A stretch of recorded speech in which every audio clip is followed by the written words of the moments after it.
Hey everybody, welcome to For Food's Sake, the podcast bringing you down-to-earth dialogues about the food on your plate and its many impacts on people and the planet.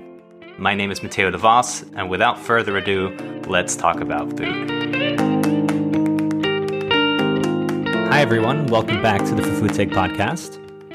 I'm really excited today to welcome Raj Patel on the show to talk about capitalism.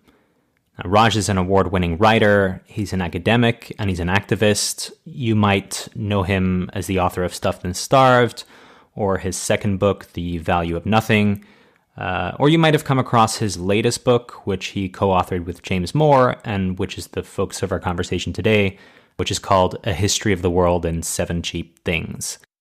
Now, Raj is also a research professor at the Lyndon B. Johnson School of Public Affairs in Texas, Austin.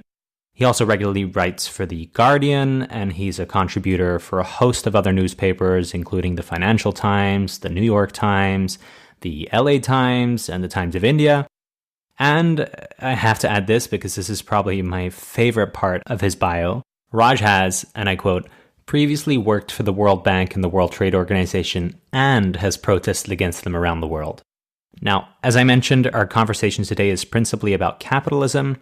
It's about how capitalism has come to dominate our world through conquest, colonialism, and exploitation, and how it continues to shape the way that we relate to one another as human beings and to our living environment.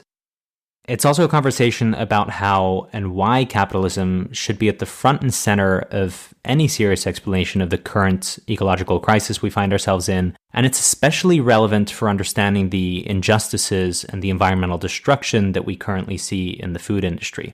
Now, finally, it's a conversation about finding ways in which we can politically organize outside of the capitalist logic and envision a society, however difficult that may seem today, of a post-capitalist world. Now, if you're sitting there shaking your head, or if you're scoffing, or if you're even mildly unconvinced, or if, on the other hand, you're completely baffled, or all of this simply scares the hell out of you, then I'd really encourage you to stick around and hear what Raj has to say.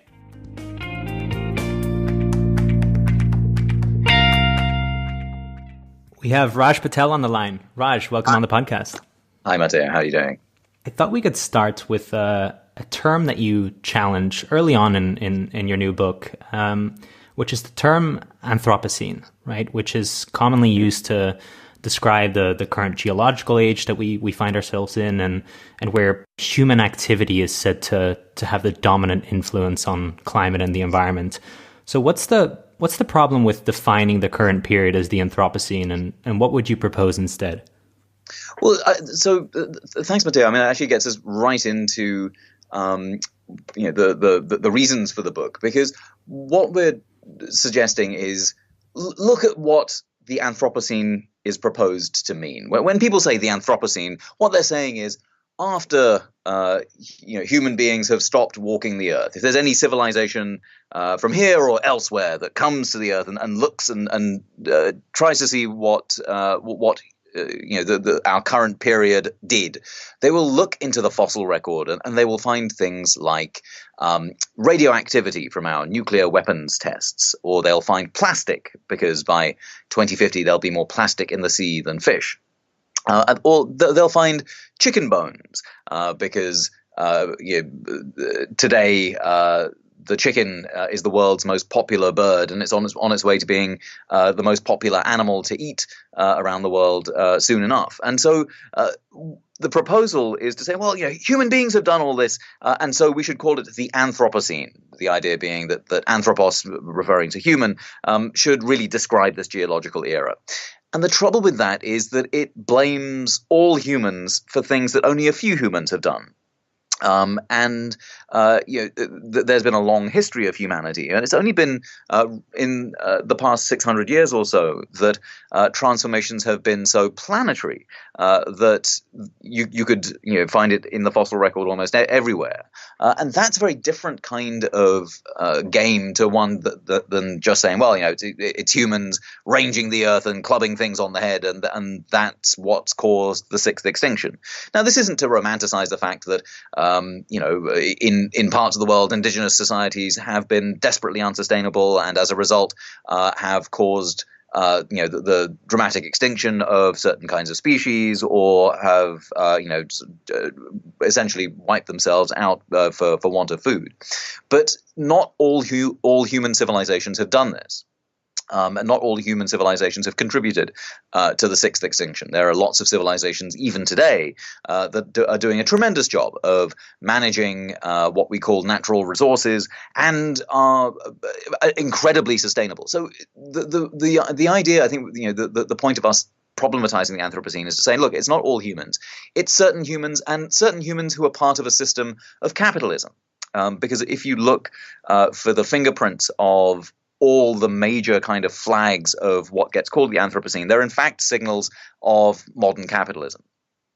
They're signs that the modern era and the struggles that it has wrought around capitalism are really what we're talking about when we're talking about the Anthropocene. And so if we name it capitalism rather than the Anthropocene, then that, if we call it the Capitalocene, for example, it's not a pretty word, but it's a more accurate word because it helps us both identify what the problem is, but also help us imagine what the solution might be. So that's the issue with Anthropocene, and that's why we should really be thinking not about anthropos, but about capitalism. Okay, and so if we focus on capitalism and we understand capitalism to be the problem and not humans per se, then I'd like to spend a little time on defining exactly what we mean here by capitalism and what it is and what it's not. So in your book, you talk about capitalism not just being an economic system, but a way of organizing the relations between humans and the rest of nature.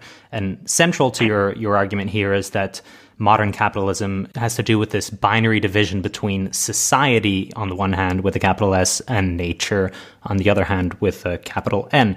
Could you explain those concepts a little bit and what you mean there?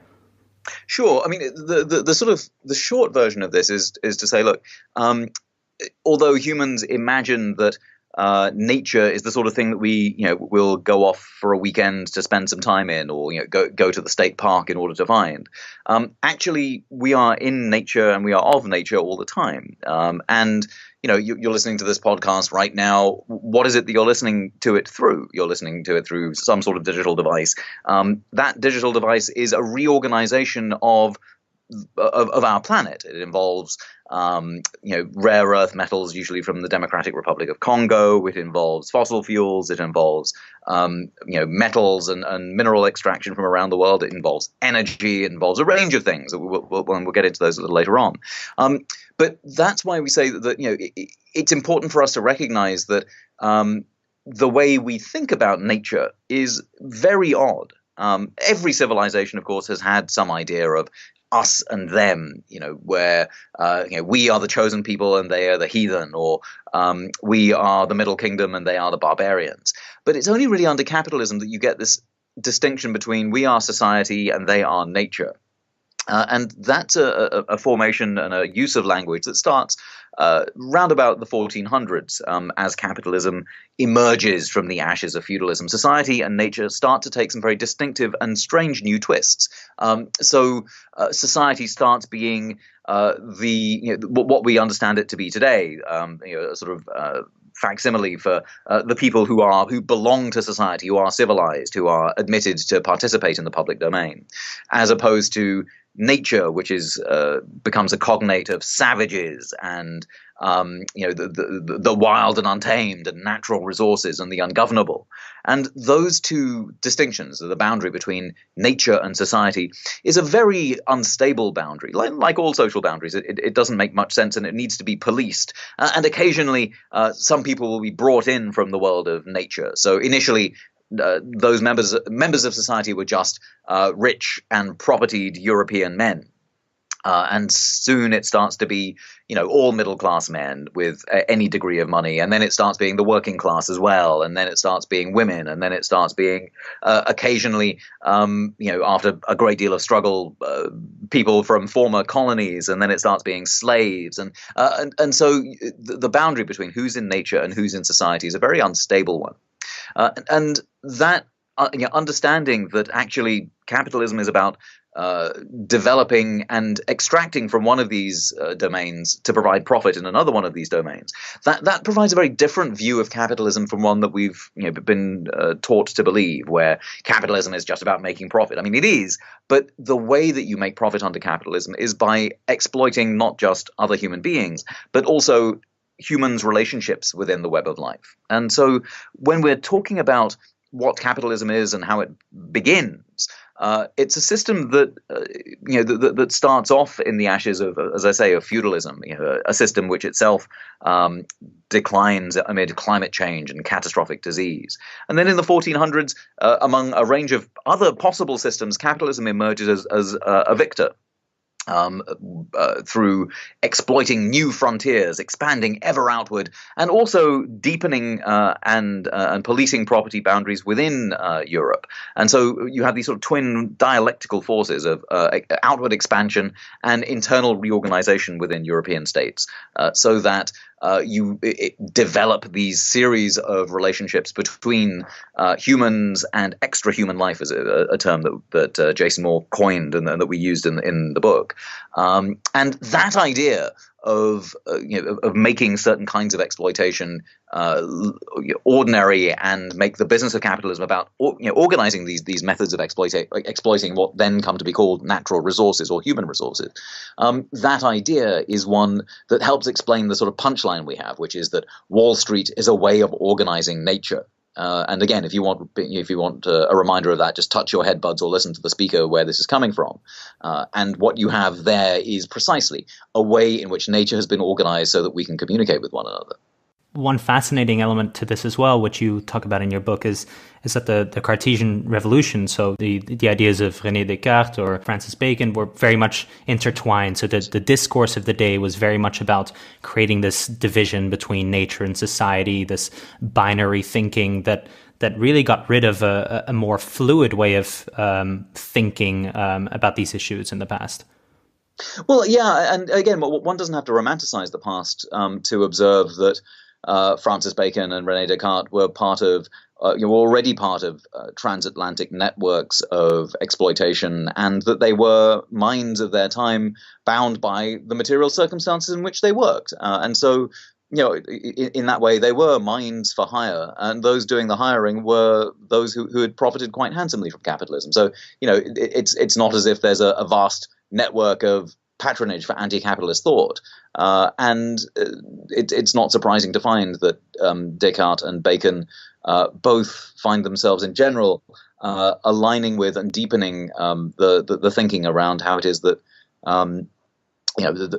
ruling classes where they were could further their ways of thinking and licensing exploitation. Another interesting point that you mentioned is this idea of capitalism as frontiers. So one of the most important part about capitalism is that it doesn't only have frontiers, but it exists through frontiers. Could you explain this concept of frontiers a little more and how it relates to capitalism? Sure. When we talk about capitalism, we're talking about a system that avoids paying its bills, right? I mean, another way to think about exploitation is that you don't pay the full whack for anything. But you can't sustain that forever. Capitalism is always an unstable system. And so in order to make up for the ecological catastrophe, for example, that is wrought in one part of the world through capitalist exploitation, and we talk about how Madeira, the island of Madeira, becomes a zone of exploitation. And then it gets burned through in about 75 years, and then there's a wreckage. And so what was once a very profitable sugar industry on the island of Madeira from 1450 to the mid 1500s becomes a smoldering wreck. So how does capitalism fix that crisis? It pushes a frontier out. And so the idea of the frontier is that it's a series of practices in places and in spaces of deepening and transforming and reinventing ways of engaging with the web of life.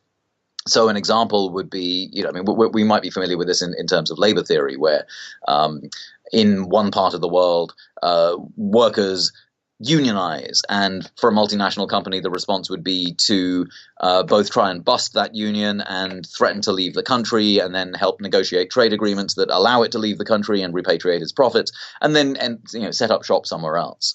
And so the response to a crisis in the cost of labor is for capitalists to move the frontier of exploitation elsewhere, to places where unions aren't so strong, where workers are not organized, and where a profit may be gained in manual labor that unskilled workers can do just as much as high-paid unskilled workers in one place as low-skilled workers in another, might reorganize production in order to, and reorganize where it is that they produce in order to take advantage of this new frontier of labor that they will have opened up. And so the idea of the frontier is that it can be a physical thing, and so the famous modern frontiers pushed by people like Elon Musk, for example, talking about Mars, or Jeff Bezos talking about the moon, are actual physical places where humans will go and set up new capitalist enterprises in those places. But you can also create a frontier in other ways. You can create frontiers in intellectual property, for example. So while other civilizations would have thought it savage and barbaric to start trading the genetic information that's locked up in seeds, we can create a robust market for that and allow for monopolies to develop as a result. And so now we do have basically sort of oligopoly in the seed market of basically 3 or 4 companies controlling the majority of the market, and that's a frontier at work. It's not a physical frontier so much as although the seed is a physical object, the idea of the frontier is that in response to a crisis of falling profits and fewer markets available for things like pesticides, you can instead create new kinds of profit, zones of profitability by creating new markets in what was formerly considered unbuyable, which is to have intellectual properties and patents in life. So that's an example of sort of the frontier at work. Yeah, I really want to get back to that idea later, especially about the food system and how, for me, it very much epitomizes capitalism and the ideas that you describe in your book. But a central point you make as well, and this is very much linked to frontiers, is the idea of cheapness, right? Is that capitalism is always working through cheapening things and searching for the next cheap thing. What do you mean by cheapness here? Because it's not just, it's not the same as just low cost. That's right. Part of, and to be fair, the word cheap is a little controversial in the ways that we're using it, but we in English couldn't find really a better way of framing it. But the idea is that in general, capitalists don't really want to pay as much as as much as workers would like, and so there is a constant hunt for lower wage work, holding productivity equal. Lower wages are what capitalists would like. And there are ways in which that work can be had for less money. One is by moving the venue of manufacture around the world. Another thing is to bust unions and to make it harder for people to organize for higher wages. Another is to rely on one of the oldest forms of exploitation around work, which is modern-day slavery. And we live in a world now when there are 40 million people in modern day slavery, 15 million in forced marriage, and 25 in forced work. Now, those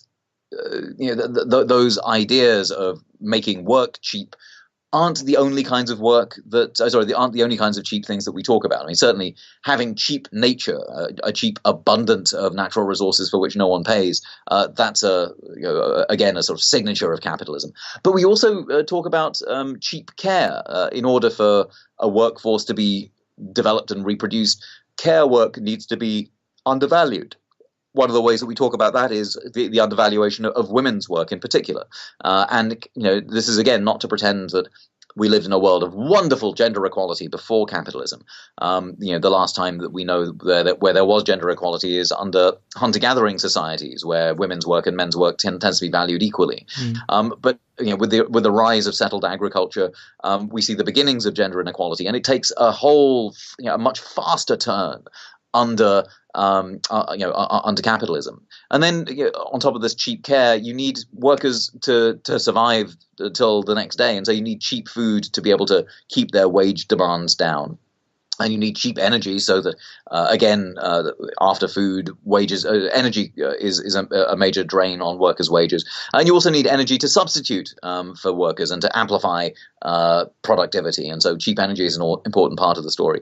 An equally important part, and one that we don't get asked about nearly enough, is the idea of cheap money. I mean, in order for capitalists to be able to invest and take their profits home with them, it helps for them to be able to have a low interest rate environment. And so cheap money is a way of making low interest rates possible. And at the end of all of that, you need cheap lives. You need groups of humans to be systematically devalued in ways that end up looking like today's modern racism. And today's modern sexism, and the way that caste prejudice works, and class hatreds fan out, and so those ideas of cheapness through those 7 things of nature, work, care, food, energy, money, and lives are the sort of 7 things that come together that are devalued in some very specific ways, and which capitalists go out of their way to be able to enforce in order to be able to move their profits forward.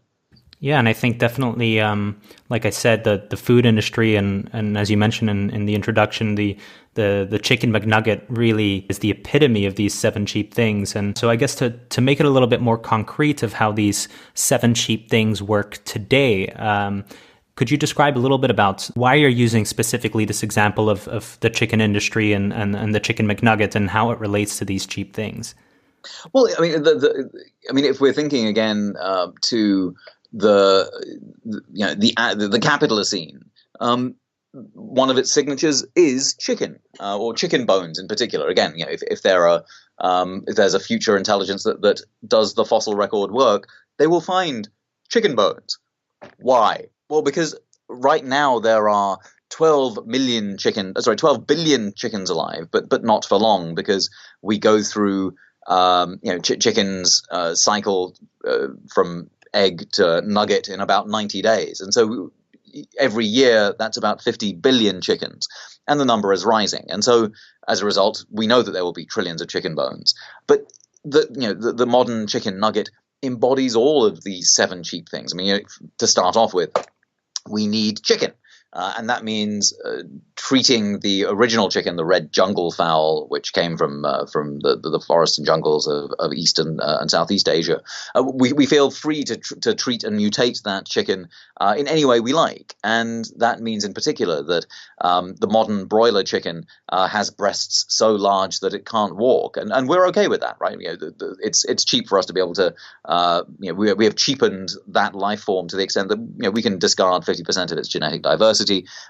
We can breed it as we see fit and consign it to a life of suffering, and that's fine. We're okay with that because it's nature. It's not really part of society. And then we have to turn that bird into a nugget using workers. And workers are paid very badly. I mean, in the United States, for every $1 you spend on a chicken nugget, about 2 cents of that will go to workers. But in some cases, prison laborers are used on the chicken production line, and workers there are paid 25 cents an hour. And in some cases, recently there was a story about some Oklahoma chicken executives who realized that they could solve 2 problems at once. One was that it's hard to find people to work for very little money at night during the chicken production line. And they also were observing that there's an opioid epidemic here in the United States, fueled and funded by the pharmaceutical industry. And so as a way of fixing the opioid epidemic and having cheap chicken workers, what they did was set up something called Christian Alcoholics and Addicts in Recovery. And it was a center that was that instead of people going to jail for drug-related crimes associated with the opioid epidemic, they would instead go to this Christian Alcoholics and Addicts in Recovery. And it sounds great because by day you pray to the Almighty for forgiveness for your sins for a year, and then at night you work for free at the on the chicken production line during the time slot where it's really hard to recruit people to actually be paid money. And your work and your prayer are both part of your redemption.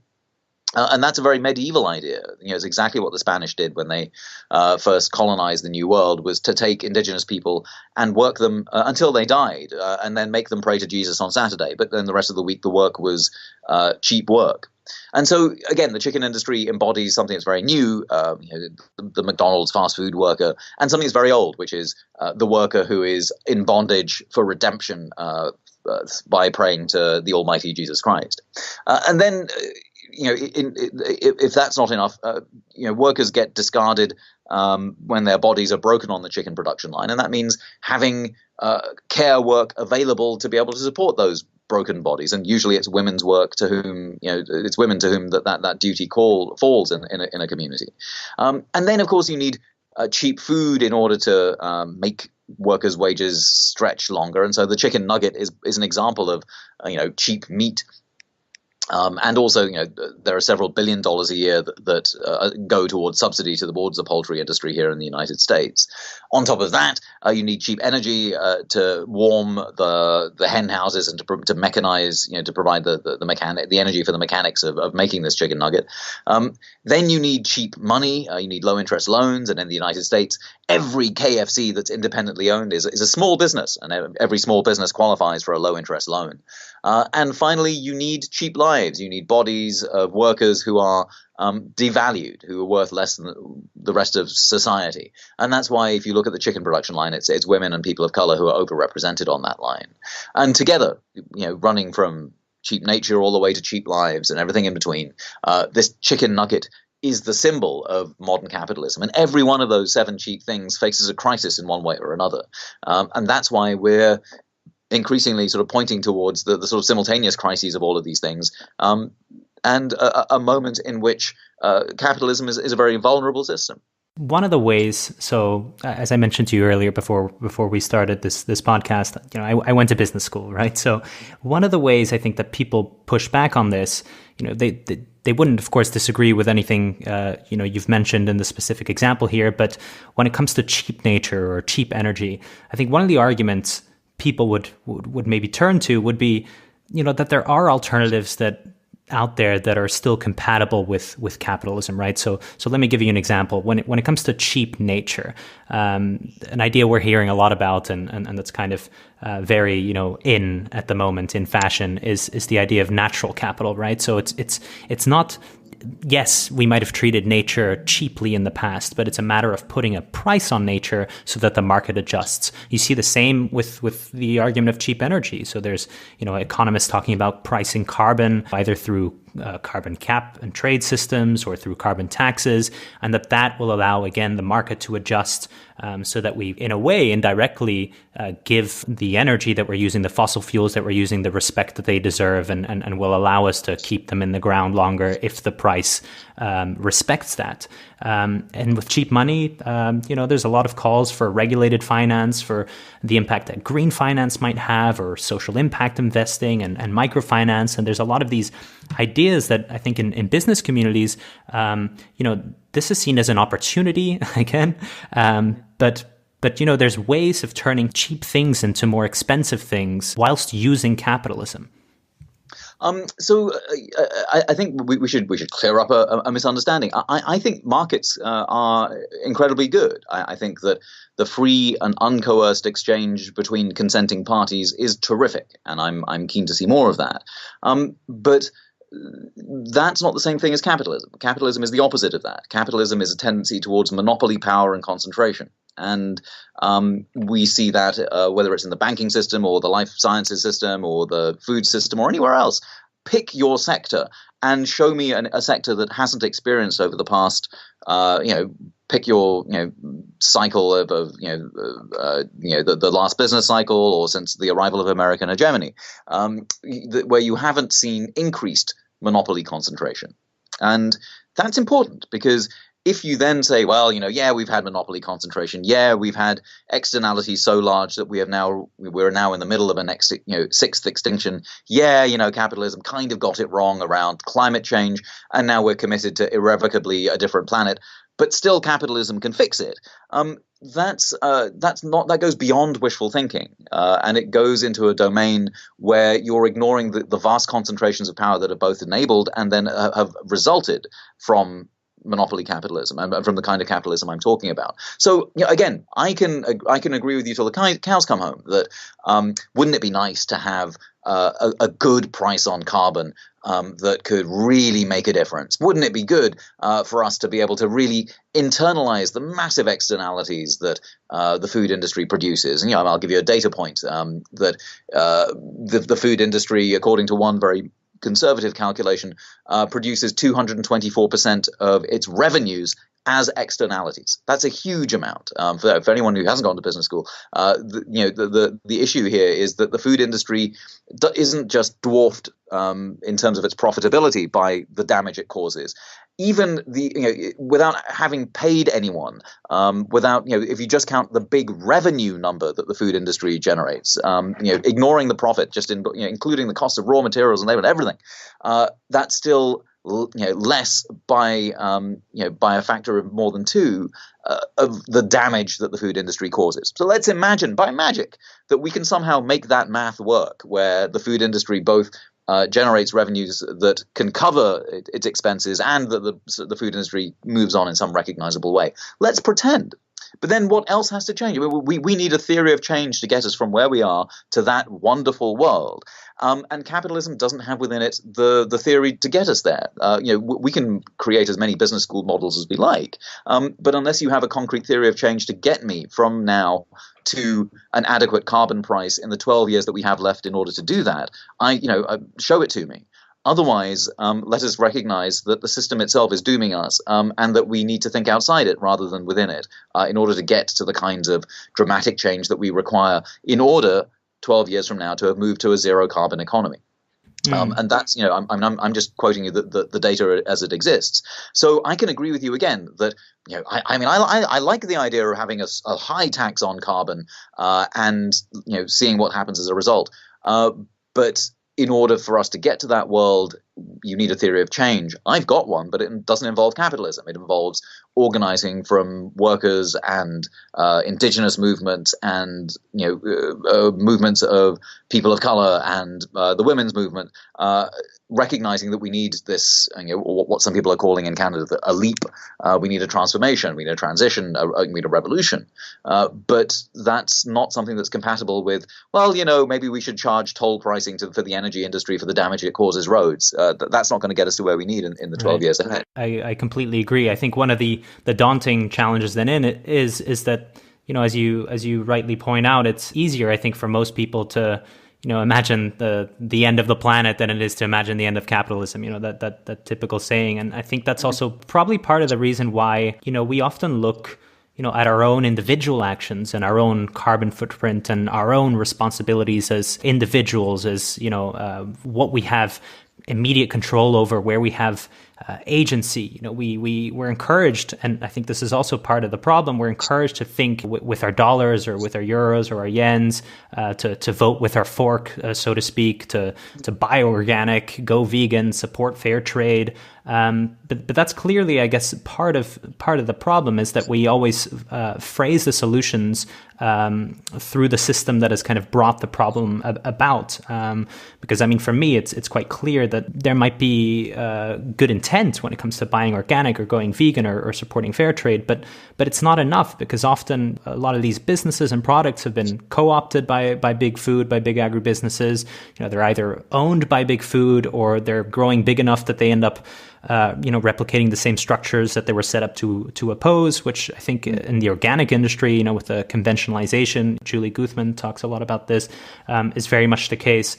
So I guess what I'm getting at is that for me, almost climate change as a problem itself is becoming this new frontier for capitalism, right? Where we especially I think as millennials and Gen Z, we buy into this new model, into these new products, into these new ideas that are supposedly carbon neutral or saving the planet. And in an almost tragic way, it pits us against one another as, who has the lowest carbon footprint, who's doing better, or, if only we all went vegan or ate organic, then we'd be at a solution. Yeah, and I think that's, I mean, who faced with the magnitude of these problems is not overwhelmed by them. I mean, it's tough, right? And that's yeah. I mean, you can fall into two camps. One is to say, well, we're going to hell in a handbasket, and the other is to say, well, we may be, but we don't have to go there quite as fast, and we can still fight with dignity in a way that. Doesn't sort of cede to nihilism, but doesn't also fall to self-deception. And I think that's for me the important thing here is that in many ways capitalism has given us very, very shitty tools to be able to deal with an incredibly large problem, which is let the market decide, as you were saying earlier on, and you can be a force in the market by buying organic and shade grown and fair trade and zero carbon or whatever it is. Now, I mean, I do these things, and industrial agriculture and particularly meat agriculture is absolutely horrific for the planet and for everyone involved with it. And so moving away from that's a very good idea. But one shouldn't think that if only everyone went vegetarian tomorrow, we'd be in a paradise.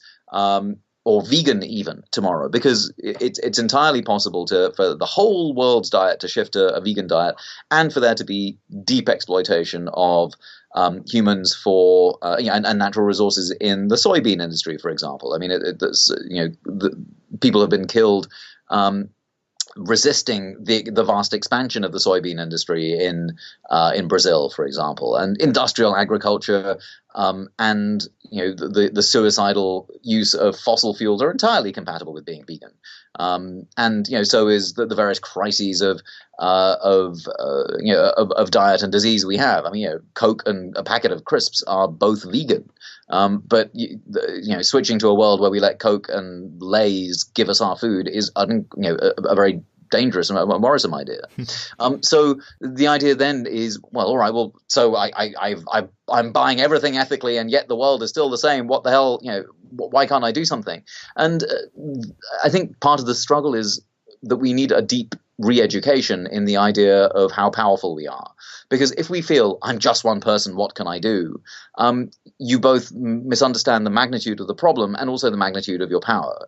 Because if you think that just shopping right is going to solve the sixth extinction, you're out of your mind. There's been no big social change that's been worth anything that has happened through shopping.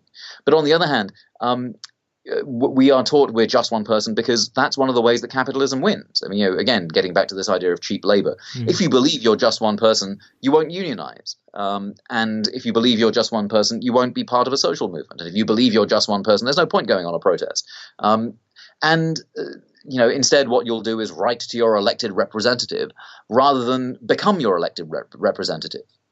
But if you see yourself as being, more powerful, you'll see, like, my elected representative here in Texas, where I live, is a man called Ted Cruz, who's one of the most widely loathed and a deeply sort of objectionable human beings in Congress today, and that's saying something since the bar is pretty low. But I write to him about my concerns around everything from tax cuts to industrial agriculture to climate change, and he writes back talking about liberty and the freedom and jobs that the fossil fuel industry gives. In the end, he has to go. And, I can either do that by voting once every 4 years, or worse, by sort of just giving money to a political machine that feeds on it, or by actually getting out and organizing and volunteering and transforming the debate so that whoever becomes the next representative, they're doing it on a terrain that I choose rather than they tell me. So all of this is to say we're much more powerful than we've been given credit for by capitalism. And luckily, more and more people are remembering that, particularly young people. There's a surge in unionism, for example, in the United States among the young. And there's a surge of organizing among the young who recognize that they've been given a bill of goods, that they will never be as prosperous as their parents, in part because their parents have achieved prosperity through a kind of global exploitation that has meant that now we're living in this new era of climate change where the planet is certain to be worse and less hospitable to life on Earth than under their parents' generation. And so, quite reasonably, it's right to be aggrieved about that and to organize around it. And so, while one doesn't want to applaud all organizing, I mean, we see the rise of the far right as well. This is an opportunity for profound organizing around everything, bringing together ideas about gender equality, about racial equality, around a new respect for nature and a re-engagement with the web of life in ways that are dramatically different. And that requires a real transformation of the left and of politics as we understand them. Because at the moment, I mean, here in the US, the Democratic Party is a clown car of an organization, and one shouldn't expect too much of it. What one can expect, a reasonable betrayal left, right, and center. Is still the party of warmongers and Wall Street. And I think that the reimagination, particularly from young people, of the world you want to be in, is work that already a lot of young people are engaged with outside the political party process, because actually that's where you can build power in order then to affect the political parties and much else. Yeah, I think that makes a lot of sense in terms of kind of organizing around a lot of these key issues and activism as a way forward. But I think I still struggle with, and this might be part of the problem, in reimagining what comes afterwards. So I understand, organizing as part of a transitionary period after which we live in a post-capitalist world, which then immediately becomes incredibly difficult to imagine. I don't know how you see it. Do you see that as part of the problem or part of the opportunity, or how do you think about this in terms of what comes after? As part of the opportunity. I mean, I think that if one imagines that the revolution is just a bunch of people attending meetings and then in the end we win somehow, that's not in general how it works. I mean, what we're trying to do is build a far more durable set of political institutions that are both socially and ecologically re-embedded.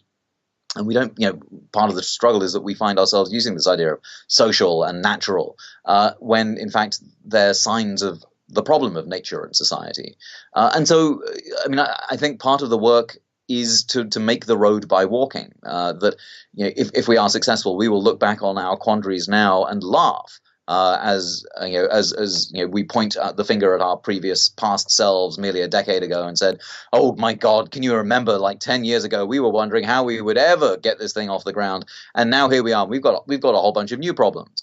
And those new problems are liable to be how it is that one keeps political energy and engagement up, and how it is that we shift to politics and daily social and political and ecological interaction as the new normal. But that's okay. I mean, that's what transformation looks like. I mean, it means that we have to do a great deal of work on ourselves. For example, you and I have to work on patriarchy and how it is that we channel it and we perform it and we repeat it, and we have to take responsibility for it and for the responsibility of our actions in the past and our responsibility to prevent them happening in the future. That's hard work. And it's much easier for us to say, well, I can't really imagine that. I can imagine, buying green, but I can't really imagine a world without my patriarchal privilege, because we have to imagine a world after our patriarchal privilege. What kind of people would we be where we have this unearned privilege and we'd be like, it's just a little too difficult for me to imagine giving that up, so I'm not going to try. Right. That's part of the duty of what it is to be in a gender equal world. And then we have to think about, there's a whole series of exchanges of power that are about white supremacy. What's that going to be like to give that up? It's hard, and in the end, you can see why a bunch of rich white men are quite pissed off about this, because they've lived a life where they've had everything going their way in a society tilted in their direction. It's okay to feel like you didn't ask for this. Because no one asked to be born a rich white guy.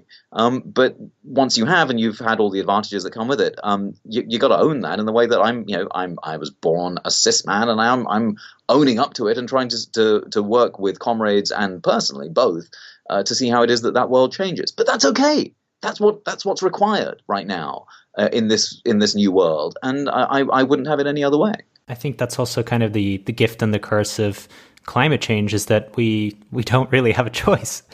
Yeah. That's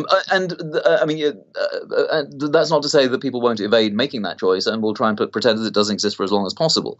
But there are reasons to be bleak if you want to be. I mean, capitalism emerged from, as I say, from feudalism, which fell in a period of moderate climate change compared to what we're looking at, and catastrophic disease. And that's what we're heading towards now. I mean, the climate change is going to be worse. And because of industrial animal agriculture in particular, we are setting ourselves up for massive epidemics of antibiotic resistant disease from the meat processing industry. Between climate change and disease, feudalism fell in less than a century. And one can see capitalism doing the same thing. But the interesting question is not, how, does capitalism end? Because it obviously will, because everything ends. But the question is, what comes next? And that's the question that is both challenge and opportunity, and yes, if you like, curse. But it's a curse that we ought to be, to some extent, pleased about. To imagine the end of exploitation and to reimagine how it is that we might live different lives with different meanings for the world around us and with one another and ourselves, is an invitation that not all, but most people are open to having a conversation about. And so in terms of, I guess not just in the food industry, but more generally, what are some of the organizations then that in your book, in the conclusion, you and Jason talk briefly about indigenous groups that have explored kind of what a non-patriarchal, indigenous nationhood might look like. So what are some of the organizations that you look towards that are pioneering some of this work? I do like the work of La Via Campesina, and it's the international peasant movement of over 200 million farmers and farm workers and landless laborers around the world, which has membership throughout Europe and throughout the global South and throughout North America. And I like them because they start off as an organization that was just about removing agriculture from the World Trade Organization, but has since become an organization that's fighting very seriously for the rights of rural women against domestic violence and the structural violence of capitalism, and that's fighting for and developing schools around climate change, for example. And that's brilliant, right? I mean, to start off with, we just want to be paid more for food, and end up taking on so many of the structural problems that capitalism has produced with really amazing solutions for it. I think that's something to look for. Also, groups like Black Lives Matter, for example, or the Leap Manifesto in Canada. There are movements around the world that are not just about one issue, but are recognizing that in order to change one thing, you have to change everything. And that's okay. In fact, that's what I'm hopeful about, that whether you start off talking about gun rights here in the United States and you end up talking about the police state and a range of other things, or whether you start with healthcare and you end up talking about pensions and and the living wage, or you start off being a union but you then end up talking about care work and about immigration, there are ways in which the movements that have survived the 20th century and new movements are really bringing these ideas together. And for that, I think there's reason for hope as long as we join. It's not enough for us to just, send a check or even just like on Facebook. In order to be transformed by these movements, we have to be transformed by them. And that means more than just a financial or a digital kind of token of goodwill. It means opening ourselves up and being vulnerable. But I think that's also, again, the challenge and the great joy of living in the 21st century and imagining what a future after capitalism will be like. I think that's a great note to finish on, Raj. Thank you very much for coming on the podcast, and keep doing what you're doing. Thank you. Thank you so much, Matej. If you enjoyed this podcast with Raj, I'd highly recommend you check out his podcast, which is called The Secret Ingredient, which Raj co-hosts with Tom Philpott from Mother Jones Magazine and Rebecca McEnroy from KUT-FM. You can find a link to that, as well as related articles and links to Raj's books and Raj's work in the episode's show notes. That is it for now, guys. As always, if you'd like to support the podcast, you can do so by subscribing via iTunes, by rating and reviewing the show via iTunes. You can find, stream, and listen to the podcast on all of your favorite podcast apps, or you can go directly to our website, that's www.forfoodsake.me, and stream them directly from there. You can also follow us on Twitter, Facebook, and Instagram. The social media handle for all those platforms is For Food's Sake Me. Thanks, guys. I'll see you next time.